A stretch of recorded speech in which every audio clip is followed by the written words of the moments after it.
Hello everyone, welcome to back my channel. और आज हम इस वीडियो के माध्यम से क्लास 10th का जो दिसंबर में एग्ज़ाम हुआ था, ठीक है, उसका हम लोग जो टेस्ट एग्ज़ाम हुआ था, ये टेस्ट एग्ज़ाम का कुछ क्वेश्चन पेपर मैं लेकर के आया हूँ। इसका ऑब्जेक्टिव क्वेश्चन आज हम लोग कंप्लीट इस वीडियो के माध्यम से सीखने वाले हैं। तो अगर आप इस वीडियो को पूरा देखते हैं तो जो वीआई क्वेश्चन जो ऑब्जेक्टिव पूछे गए हैं, उन सारे क्वेश्चन को आप जान पाएंगे, सीख पाएंगे और इसका आंसर भी जान पाएंगे। तो अगर दोस्तों, अगर आप हमारे चैनल पर नए आए हो तो आप हमारे इस चैनल को सब्सक्राइब करें, लाइक करें, कमेंट करके मैं बताएं कि कैसा लगा, और अपने दोस्तों को अधिक से अधिक शेयर करें। जितना अधिक शेयर करोगे उतना अधिक आपको वीडियो मिलता रहेगा, ठीक है। तो चलिए वीडियो को शुरू करते हैं। जैसे कि आप देख पा रहे हैं, क्लास 10 का जो टेस्ट एग्जामिनेशन 2022 था, जो कि दिसंबर में हुआ, सोशल साइंस का 40 प्लस सब्जेक्टिव और 40 ऑब्जेक्टिव है, ठीक है। अब बात करें दोस्तों, ये क्या करके हम लोग देखने वाले हैं। सबसे पहला क्वेश्चन, जब फ्रांस सीखता है तो बाकी यूरोप को सर्दी जुकाम हो जाता है, यह कथन किसने कहा था? थोड़ा सा इसको जूम करके पढ़ा कर लेते हैं। तो यह कथन किसने कहा था? यह कथन मेटरनिक ने कहा था। क्वेश्चन नंबर 2 की ओर आगे बढ़ते हैं, ठीक है। क्वेश्चन नंबर 2 की ओर आगे बढ़ते हैं। क्वेश्चन नंबर 2, निम्न में से किस वर्ग ने फ्रांस की क्रांति में मुख्य भूमिका निभाई थी? इनमें से कौन ऐसे हैं जो फ्रांस की जो क्रांति हुई थी उनमें अहम भूमिका निभाई थी, है ना। तो कृषक वर्ग भी लोग निभाए थे, लेकिन अहम भूमिका की बात हो रही है, मतलब मेन। तो मेन मध्यम वर्ग के लोग थे, चूंकि अगुवाई इन्होंने किया था। मध्यम वर्ग के वे लोग आते थे जो पढ़े लिखे थे, या वकील थे, डॉक्टर थे, इंजीनियर थे, ये सारे लोग आते थे, टीचर थे। नेक्स्ट देखें तो इंडो चाइना में कौन से 3 देश शामिल हैं? इंडो चाइना में कौन से 3 देश शामिल हैं? तो इसका राइट आंसर हो जाएगा 2, वियतनाम, लाओस और कंबोडिया शामिल थे। क्वेश्चन नंबर 4 की ओर आगे बढ़ते हैं। क्वेश्चन नंबर 4 कहता है कि साइगोन नेटिव गर्ल्स स्कूल में आंदोलन किस वर्ष हुआ था? इसका राइट आंसर होगा 1926 में हुआ था। क्वेश्चन नंबर 5, चौरी चौरा कांड की बात करें, चौरी चौरा आंदोलन हिंसा जो घटना हुई थी, यह कब हुई थी? तो सभी को पता है, जैसे कि इसका ट्रिक भी है 1922 के साथ रखिएगा। तो इस घटना में 22 पुलिस मारे गए थे, ठीक है। 22 से याद आया कि लास्ट में किसके अंत में 22 मिला, तो 1922 यहाँ मिल रहा, बाकी सब में 22 नहीं है, तो 1922, ठीक है। नेक्स्ट क्वेश्चन नंबर 6 की ओर आगे बढ़ें। 6 कहता है कि रॉलेट एक्ट किस वर्ष पारित हुआ था? बहुत ही आसान सवाल है और ये वीवीआई सवाल भी है, 1919 में पारित हुआ था। क्वेश्चन नंबर 7, जो कि ये बच्चों वाला सवाल पूछा, अमेरिका की खोज किसने किया था? तो अमेरिका को खोज जो किया था वो क्रिस्टोफर कोलंबस ने किया था। चूंकि यहाँ अमेरिका का पूछ रहा है, अगर भारत का पूछता तो वास्को डिगामा हो जाता। क्वेश्चन नंबर 8, औद्योगिक क्रांति सर्वप्रथम कहाँ प्रारंभ हुई थी? औद्योगिक क्रांति सबसे पहले कहाँ प्रारंभ हुई थी? तो जैसे कि आपको पता होना चाहिए, उद्योग की बात हो रही है तो इंग्लैंड। कब हुई थी? तो 1730 में हुई थी। क्वेश्चन नंबर 9 की बात करें तो 9 कहता है कि पहली प्रिंटिंग प्रेस का विकास किसने किया था? तो पहली प्रिंटिंग प्रेस का विकास जो था ये गुटेनबर्ग ने किया था 1448 को। 1448 ईस्वी की बात है दोस्तों।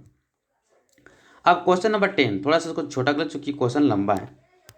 10 कहता है कि ईस्ट इंडिया कंपनी ने भारत में बुनकरों पर निगरानी रखने के लिए, माल इकट्ठा करने के लिए, गुणवत्ता की जांच पड़ताल करने के लिए किसे नियुक्त किया था? तो इसका राइट आंसर क्या होगा? गुमास्ता होगा, ठीक है। क्वेश्चन नंबर 11, लो अयस्क निम्न में से किस प्रकार का संसाधन है? लो अयस्क किस प्रकार का संसाधन है? तो अनवीकरणीय होगा, चूंकि लो अयस्क का मतलब क्या होता है? अयस्क का मतलब ऐसा है शैल या चट्टान जिसमें जो पाया जाता है। अगर लोयस की बात करें, अगर लोहा जिस चट्टान, जिस सेल या जिस चट्टान में या सेल में पाया जाता है, उस चट्टान को हम लोयस कहते हैं। तो ये तो सीमित है, ऐसा नहीं कि बहुत सारा मात्रा में पाया जाएगा, खत्म हो जाएगा चट्टान में तो फिर दोबारा मिलेगा, तो ऐसा नहीं है, इसलिए अनवीकरणीय संसाधन होगा। क्वेश्चन नंबर 12 कहता है भारत में टाइगर प्रोजेक्ट की शुरुआत कब हुई थी? तो इसका राइट आंसर क्या होगा? तो इसका राइट आंसर क्या होगा दोस्तों? 1973 होगा। इसका एक मैं ट्रिक देता हूं, यहाँ पे 2 सवाल आपको याद कर देता हूं, ठीक है।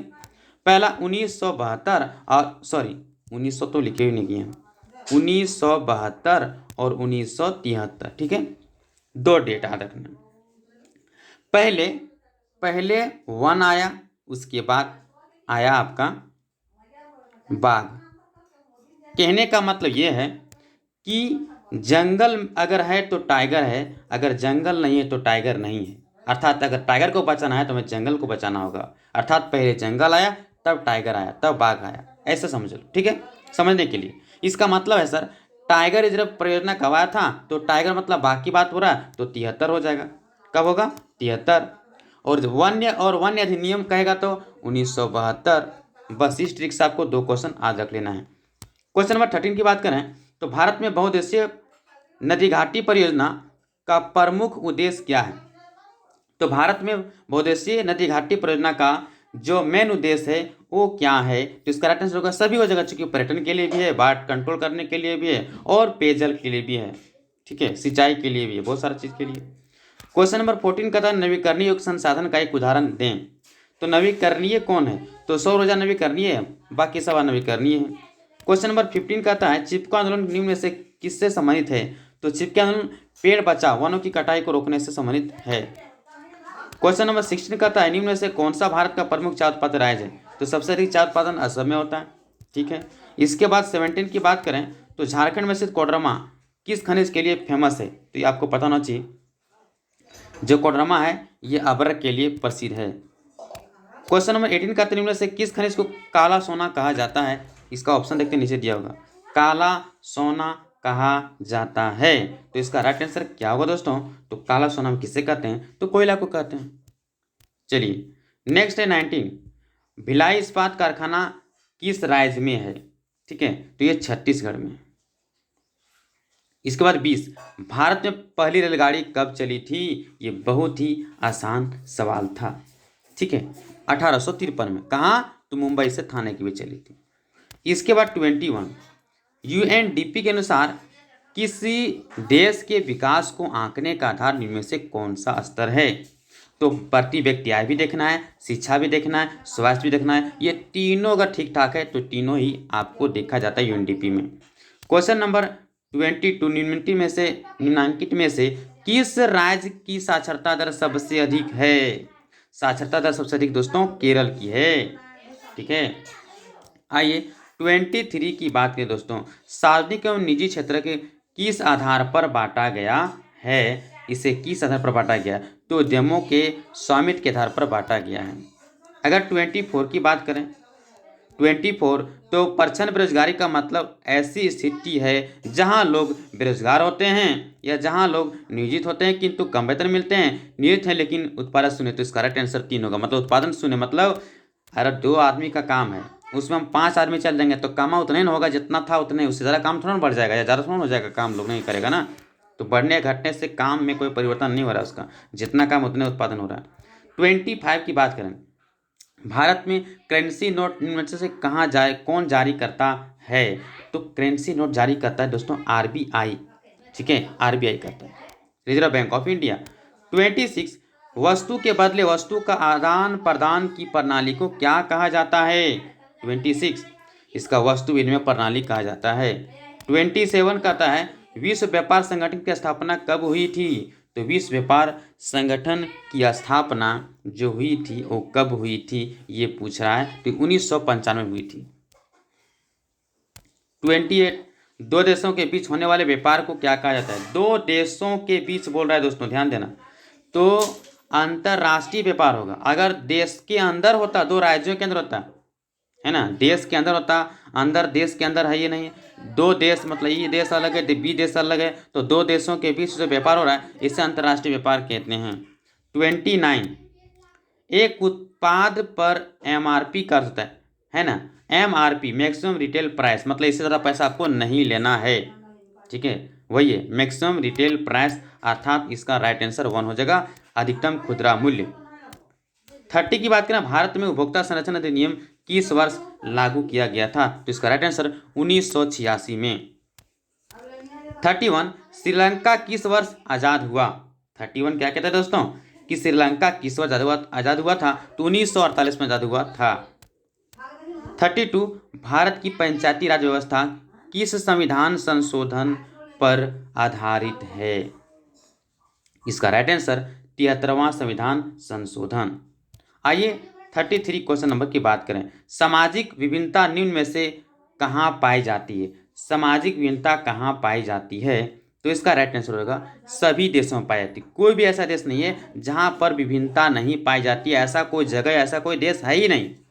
हर जगह सामाजिक विभिन्नता पाई जाती है, चाहे जाति के आधार पर, भाषा के आधार पर, काले गोरे के आधार पर, है ना, छोट या नीच के आधार पर, या अमीर गरीब के आधार पर, किसी न किसी के आधार पर तो भेदभाव होता है भैया, इसमें कोई शक नहीं है और नहीं हटेगा ये।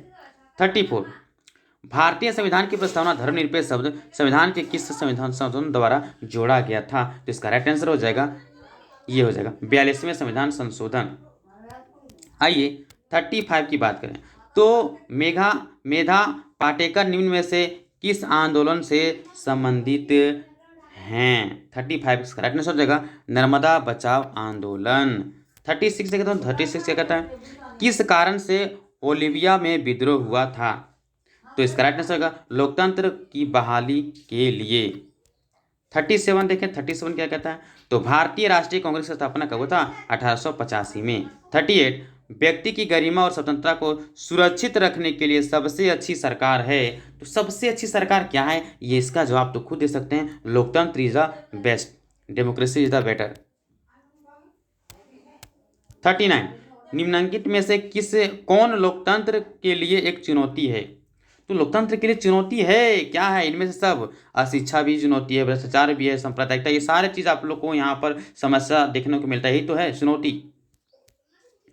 और ये लास्ट सवाल, ठीक है, भारतीय संविधान की 8वीं सूची में कितनी भाषाओं को अनुसूचित भाषा दर्ज किया गया? इसका राइट आंसर 22 होगा।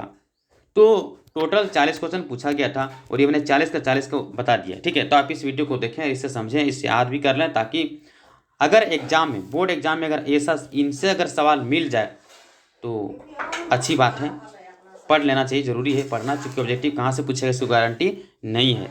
तो अपने दोस्तों को अधिक से अधिक शेयर करें और आप अधिक से अधिक वीडियो पाएँ। आपको अधिक से अधिक वीडियो पाना हो, मनपसंद वीडियो पाना हो तो आप कमेंट करें, हम जरूर बताएंगे, लेकिन आपको वीडियो अधिक से अधिक शेयर करना है, लोगों को अधिक से अधिक लोगों तक पहुंचाना है। आपके स्कूल में जितने सारे लोग हैं उनसे सभी लोगों को आप उससे बताइए इस चैनल के बारे में, और उससे कहिए कि आप इस वीडियो को एक बार देखें, और साथ ही साथ वो भी अपने दोस्तों को शेयर करें, ताकि हम आप लोग को जो भी वीडियो बनाएं उसमें अधिक से अधिक लोगों तक पहुँच पाएँ। तो मिलते हैं नेक्स्ट वीडियो, तब तक के लिए धन्यवाद।